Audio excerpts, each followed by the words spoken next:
Hi, and welcome back to another week of What's for Dinner, where I share 5 dinner ideas. Hopefully, you can get some inspiration or ideas for your week coming up. I did get some requests to make some ground beef recipes, so you will definitely see some of those. And let's get started with this week's What's for Dinner. Of course, we went with something very simple as spaghetti. One of my girls loves spaghetti, so I took out a pound of ground beef, seasoned it with just my favorite things, seasoned salt, garlic, fresh garlic, and lately I've been loving this ragu simply traditional sauce.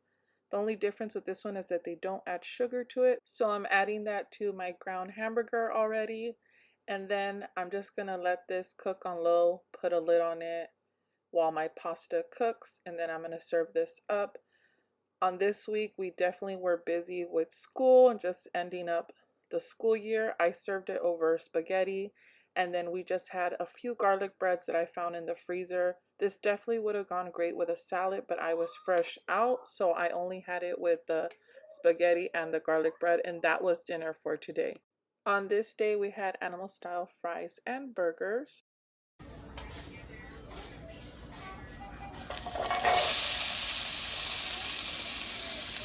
So I started by making the grilled onions. I started by adding oil. I added my diced tomatoes and then salt, and I cooked this on a low to medium heat for about an hour since I had a couple of onions. This took a while, but it's worth it. So that was the first thing I did. Then I peeled and sliced up some potatoes, put them in the oven 400 degrees for 20 minutes until golden brown. And this is how they come out. I'm copying and mimicking the In-N-Out animal style fries and the burgers. This is what the grilled onions look like. They were so good and so worth it. But yeah, definitely took a little bit of time, but that was the first thing that I got done just to get that out of the way. And after that, I'm going to start assembling. I did have a pound of ground hamburger. I made them into shapes of beef patties and I seasoned them on both sides. This is how we're making the animal style fries. It has French fries and a slice of American cheese, the grilled onions, and then you're going to put the In-N-Out spread that you put in on top of it. The way I made the In-N-Out spread is I used a cup of mayo, half a cup of ketchup, a tablespoon of Dijon mustard, 2 tablespoons of Worcestershire sauce, a tablespoon of relish, and then just a pinch of salt. I mixed that up, and that's the sauce that we use.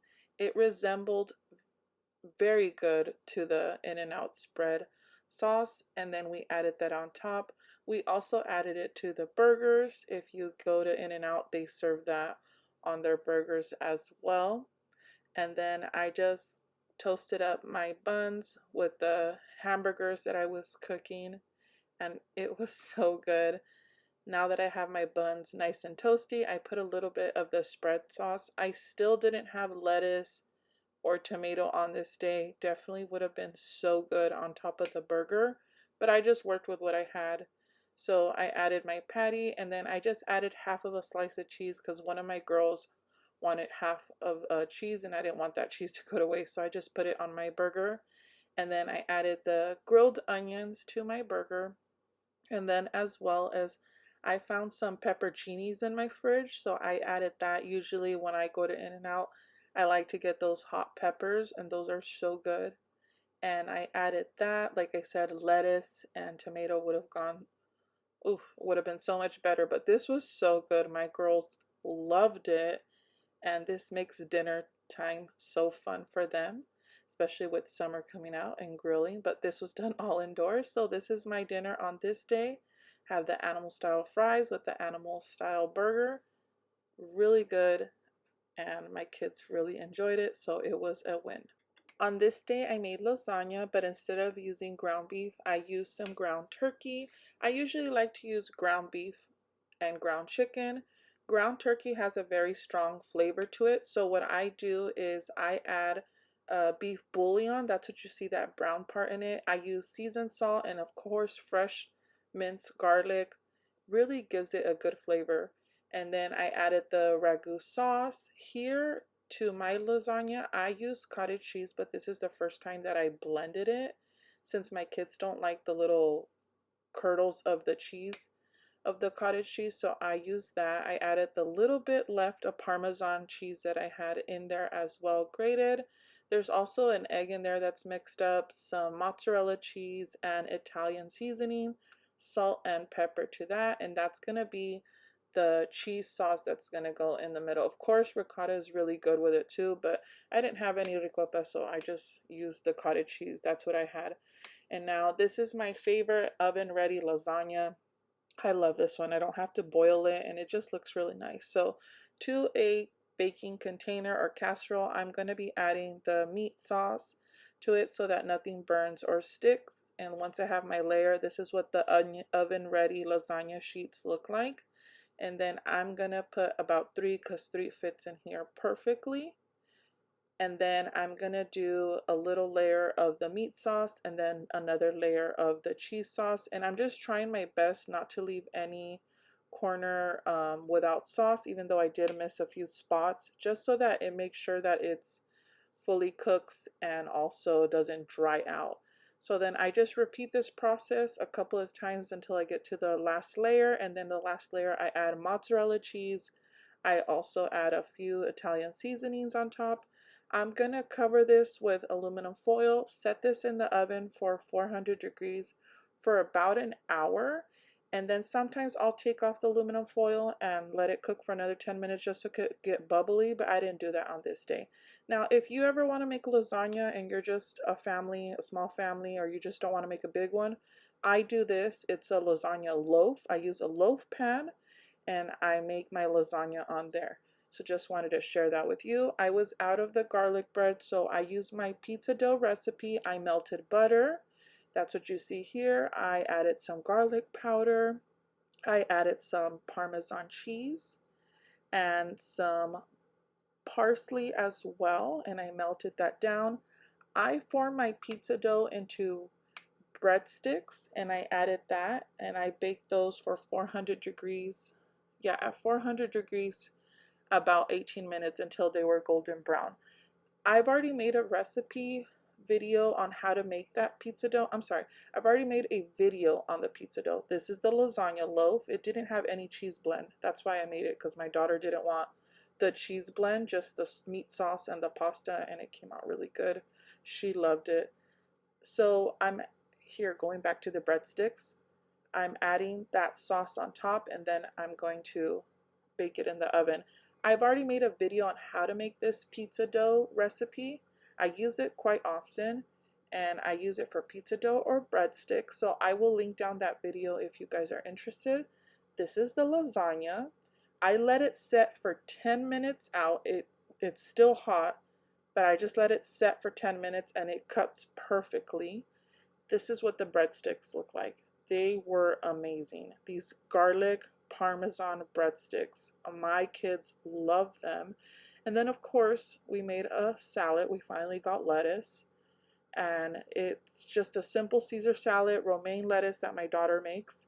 And then she added Parmesan cheese. And then we just added croutons. Very simple, but this salad just very easy to make and we love it. I used to buy the salad kits all the time, but most of the time they're just, the lettuce is bad, so we just make it ourselves. So I have my lasagna, I have my garlic Parmesan breadstick and my Caesar salad, and that was dinner on this day. This was delicious and my kids loved it, and of course we had leftovers. So on this day we had sloppy joes. I just quickly, whatever I found in my freezer, I had these tater tots, these hamburger buns that were apparently past the expiration date, but we're okay, nothing happened.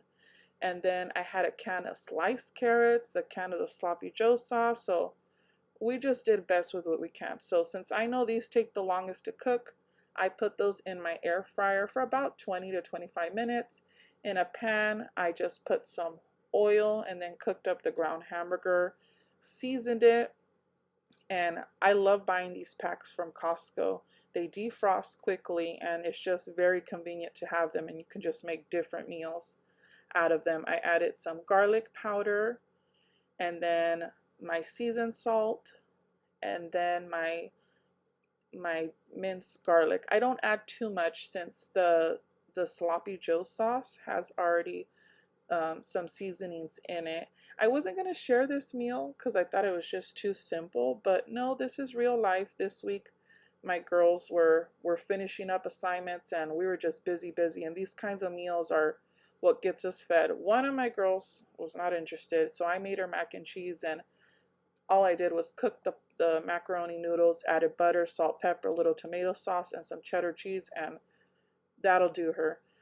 Right here, I have the ground beef all cooked, and then the sloppy joe. I have made it from scratch, and it is good, but I'm not gonna lie, the manwich just takes it home. I remember growing up eating sloppy joes. I love it. My kids don't really care for it, but once in a while I'll make it. It's so good. So we just had it over the hamburger buns, and then the tater tots. Just had a few of those with my hamburger bun, and then the carrots, I just ended up microwaving them and putting butter, salt, and pepper. Since I already had the stove using and the air fryer, might as well throw in the microwaves. And it was just a quick, easy dinner. Nothing too fancy, but it was delicious. We also had leftovers, and then I just served that with a side of ketchup for the tater tots, and that was dinner on this day. So here we go with our pizza dough again, switching it up a bit. We're gonna have some Mexican pizza. So I'm letting my dough rise. I made 3 times the recipe. So just punching the air out, that's one of my favorite parts. Actually like kneading it too, it's pretty fun. And then I separated into 3 dough balls because I was gonna freeze the other 2 for when I needed it. I just have it on hand. I cooked up some bacon while I was cooking breakfast. I just placed it in my oven, and I didn't cook it all the way because we're gonna use that as a topping on a Mexican pizza. I reserved the fat from the bacon because I'm going to use this to refry the beans. And then this is a chile de árbol. I like to use that when I'm cooking beans. Here I have the fat of the bacon, just melting that down because I'm going to use that to refry beans. I do have a video on how to do it if you want a more detailed video. And of course, as always, it'll be down in the description. But here, once my oil is hot, I want to crisp up that chile de árbol. And once it turns dark like this, I'm going to remove it, and then I'm going to start adding my beans. I think this could be the most scary part of refrying beans, but what I've learned is as long as I add it without the liquid, I just add it little by little and then start smashing it quickly. All those the hot oil or lard or whatever you're using, the hot part will eventually like cool down. So I just add it little by little, and I just took out the beans from the freezer that morning and just set them in my fridge just to defrost. And then this is what my refried beans look like when they're all ready. I add the chile back if somebody wants to eat it. But instead of sauce for a Mexican pizza, we're going to add the refried beans. That's going to replace our sauce for the pizza. Now I'm shaping one ball that you saw earlier in the other clip. I'm going to form this into a large pizza. Usually what I do is I divide this ball into 4 ones and I make personal pizzas, but I'm going to make a big pizza.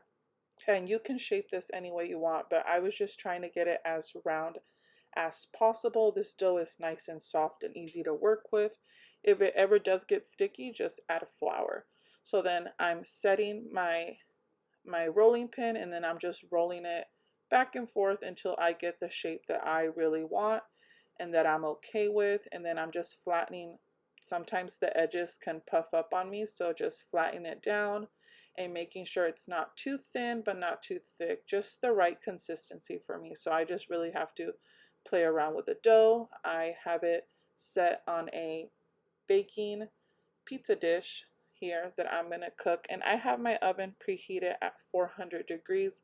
This pizza cooked for about 22 minutes, and then I'm poking some holes in it with a fork. I do this so that the pizza doesn't bubble up and puff up. It's done that to me one time, so that was, I started doing this with the fork. So like I said, we're adding the refried beans as the sauce. Growing up, when I would visit Tijuana or TJ and I would go to like a Chuck E. Cheese or Peter Piper Pizza, this is one of the pizzas that they would serve you. Pizza Mexicana, Mexican pizza. And this is the way it's done. it has the refried beans, and then I added some shredded mozzarella cheese on top. My uncle, I have a video, I'm going to link it down below, where he shows you how to make it, and he's the one that taught me how to make it.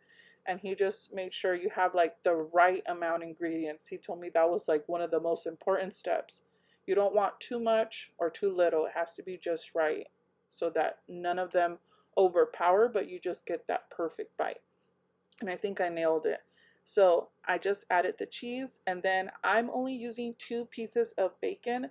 The only difference is that when I made it with him, he put the bacon in raw.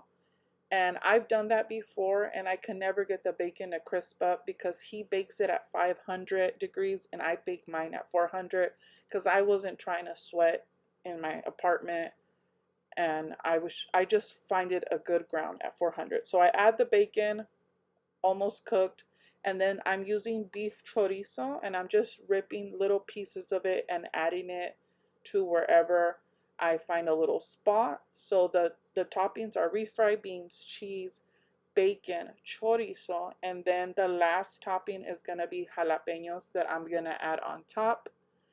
And I'm just adding wherever I find a spot, and all these flavors go really good. But this is the jalapenos that I have. I just grabbed a few of them, and this is the brand that I like, La Costeña. And I'm just using the nacho one since they're already sliced up. But any jalapenos that you like, or you can add or take away any ingredients that you want. And then I'm just putting it all over the pizza, and then I'm going to bake this. Here we go with another salad. Right now, during the days that are warming up, salad is just a quick side, and my kids love it. They'll eat lettuce on its own, like if they're chips. So we're just adding the same thing, nothing fancy, just Parmesan cheese from a bottle. And then we're adding croutons, and then I just put a bunch of different dressings. Everybody picks their own. This is what the pizza looks like. It was so good. Amazing. So good. I had family over that day, and they're still talking about this pizza. It's so good. But this is a Mexican pizza, nice and bubbly, nice and crunchy. So good. Definitely, I recommend you guys to give it a try. I cut it up. This is what it looks like, all cut up. And then I'm going to serve it up on the plate with the side salad. This was my dinners for this week. I hope you guys enjoy, and I will see you on the next one. Thank you guys so much for watching. Bye.